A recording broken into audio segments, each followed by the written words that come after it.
Hi guys, welcome to Music Business Today. I'm Kane Harrison. And I'm Hannah Renee. Today we're going to be talking a little bit about marketing within record labels, as well as what it means to sign a songwriter-artist development deal. Yeah, cool. We'll see you in a minute.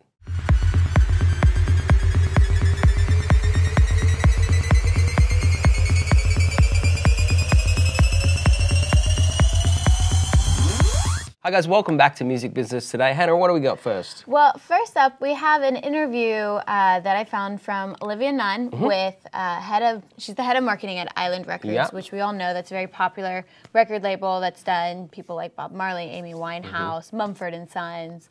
So they have quite a plethora of artists underneath their belts. You know, they have a lot of experience. And she goes on to talk about what it means to do marketing within the music business, within a record label, kind of how that's changed a little bit, what she likes about the job.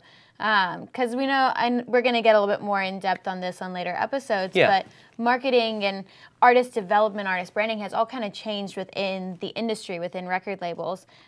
But there is still that marketing branch that does still work with the artist on developing their brand, which is still an important part of developing yourself as an artist. It's really important, and she's, I think, been with the marketing head anyway for nearly 9 years, and so she's seen a lot of turbulence in the music industry over that time.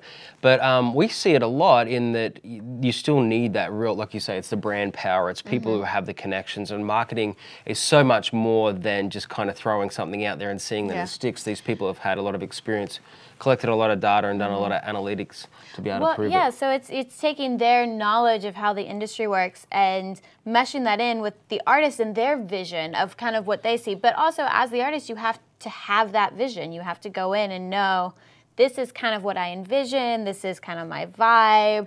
You know, what can we do to market around that? Well, and the interesting thing, I mean, she plays an interesting role because she's got to try and balance this thing between an artist walking in thinking they know who they are and wanting to be that person when sometimes a lot of artists, especially young artists, don't quite know who they are yet. Also, they might not fit the market, and so they kind of have to manipulate even their look just a little bit. I think a great example of marketing and marketing gone wrong is the recent success with Chris Stapleton. Now, Chris Stapleton has been a success in town forever, and we've heard that name forever. He's won Grammys before with the Steel Drivers, who are a fantastic bluegrass type band.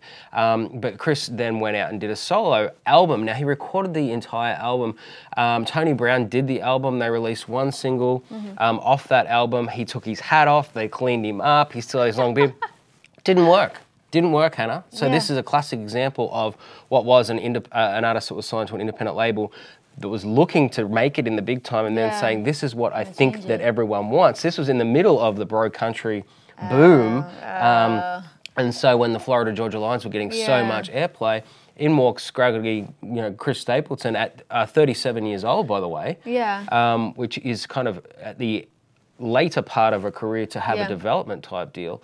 But the record label got it completely wrong. And as you can see now, he's gone back to putting on his hat. His gorgeous wife stands next to him. He sings and writes the music he wants to. He looks the way that he always has looked, is so true to himself, and everyone gravitated towards it. Well, I think that's a lot of it, though, is being true to yourself, because people are going to sense that in your music and who you are in interviews, like across the board, being true to yourself and developing a brand from within.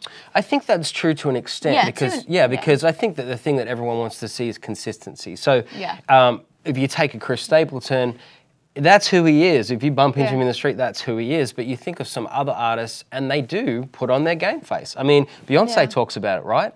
Well, she puts on this game face, and she becomes someone else when she's on the stage, becomes someone else. And that's all a part of the marketing plan. And that's how she gets through it all. So it is, I mean, marketing, I would love to be a fly on the wall in some of these instances where they're developing these artists, and the artists are saying, I want this.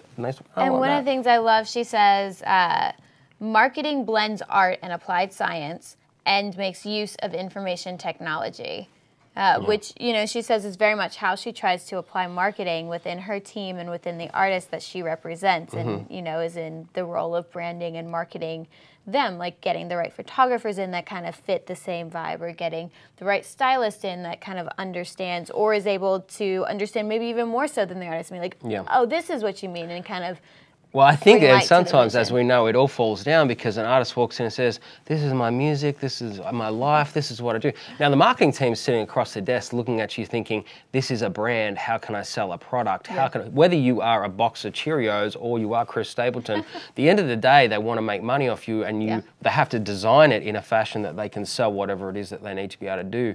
Because essentially, they're wanting to buy 3 minutes on radio, or they're wanting to buy 3 minutes on television, or whatever it is. I mean, so, you know, as an independent artist, it's important to be able to see that and kind of remove yourself a little bit, perhaps take some of that advice. But again, I completely agree with Hannah in saying that you should remain true to yourself and follow your gut a lot. And don't be scared to push back if you get these opportunities to be able to sit with some marketing folks and discuss your career. It's all, working with the right people Hannah, you feel comfortable let's with. move on. But the underlying theme this week is going to be marketing and branding as well, because it really is important. Back around. Well, I wanted to talk a little bit about the songwriter-artist development deals. That kind of plays into developing yourself as an artist, and it's another option that's available to people where there's not really that option for, you know, development within a record label. You do have these options within companies like ASCAP. Yeah, I mean, this is really kind of a new thing in a sense, because we went through this whole thing. Now, for those of you watching outside of Nashville, I'll give you a little secret.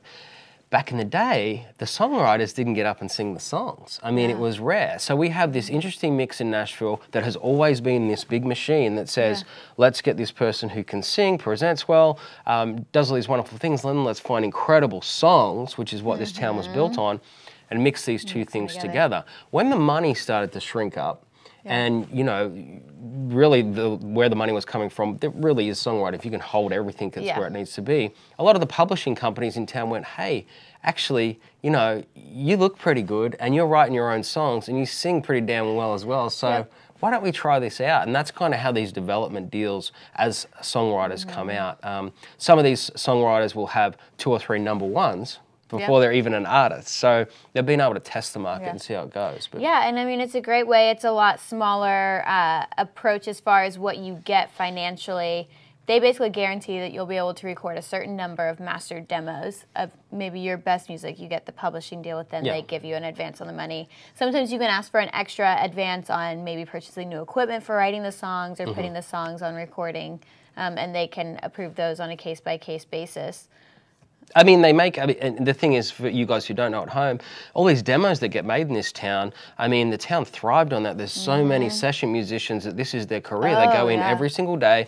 There's demo singers that go in every single day. And if you have a publishing deal, you're required to turn in a certain amount of songs per year to get a certain amount of money back. You might get 30 grand a year, 40 grand a year, 100 grand a year if you're a really Jeffrey Steele type songwriter with a Warner or something like that. But these songs, by the time they're handed to the artists, are radio quality songs. They're mastered. They need to sound exactly the way that it kind of removes the guessing game. All they really need to do is insert the artist who's got the look to be able to then on-sell it. So, or has the fan base. Or has a fan base, you're exactly right. But it's been happening for a long time. But it's really great. The thing that I like about it is talk about people being able to be themselves. These songwriters are in love with writing songs, so they never really went into it wanting to be an artist to begin with. So it's a great way to develop your approach to writing music and develop kind of your voice that you're telling. You know, you get a few number ones under your belt, you're more likely to be able to then go out as an artist and be like, oh, well, I already have these number ones that I've written. And you can play those songs, they're your songs. Yeah. I mean, it's really cool, especially, as I say again, here in Nashville, to be able to go out and watch these songwriters and you go,